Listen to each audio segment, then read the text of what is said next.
Nahihirapan ka ba? Nahihirapan ka bang itigil ang nakasanayan?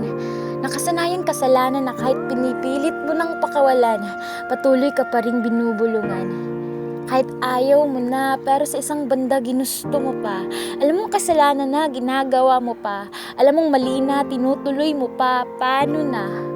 Naiinis ka sa sarili mo kung ba't ganito ka, ba't nagiging immune ka sa kasalanan na alam mo namang may kahahantungan pag pinagpatuloy mo pa. Mali ito, pero ba't parang hindi magiging buong araw ko pag pinalagpas ko? Ano na ang gagawin ko? Nalunod na ako. Tinatanong mo ang sarili mo kung ikaw pa ba ang nagmamay-ari sa isip mo, ba't parang kontrolado ka? Ba't mo pinakinggan ng masamang bulong na alam mong hindi tama? Ba't pinatuloy mo siya? Ba't hinayaan mong magtagumpay ang kasamaan at lunurin ka? Bakit? Nakukonsensya ka pagkatapos mong magawa, ba't pa? Ba't mo kasi ginawa? Ba't mo pa kasi naggawa? Nawawalan ka ng gana, nawawalan ka ng lakas. Nawawalan ka ng mukha na maiharap sa kanila. Down na down ka na. Gusto mong makawala sa bulong ng kasamaan. Gusto mong maging bago. Gusto mong magbago. Kilala mo ang Panginoon, pero ba't parang hindi? Ba't parang ginagamit mo lang siya?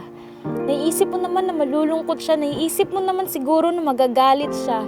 Alam mo namang taliwas yan sa Diyos. Alam mo namang darating yung oras na huhusgahan ka niya. Ang tanong, handa ka ba? Kaya mo ba? Kung gusto mong makawala, kung gusto mong maging bagong ikaw, yung natatakot makagawa ng ikakahiya, pues pakinggan mo ang banal na espiritu, makinig ka sa Kanya, hayaan mong gamitin ka niya. Alalahanin mo palagi ang utos ng Diyos. Alalahanin mo palagi ang mabuti. Alalahanin mong pag maganda ang nagawa mo ay may regalo yan sa huli. Isa puso mo na wala mang nakakita sa'yo na tao sa ginagawa mo. Isipin mo na may Diyos na laging nakatingin sa'yo. Nakatutok paningin niya sa'yo. Kahit magtago ka pa, kahit ang kita ka niya, alam mo, wala naman talagang perpektong tao. Lahat tayo ay makasalanan kahit nang di pa tayo isinilang.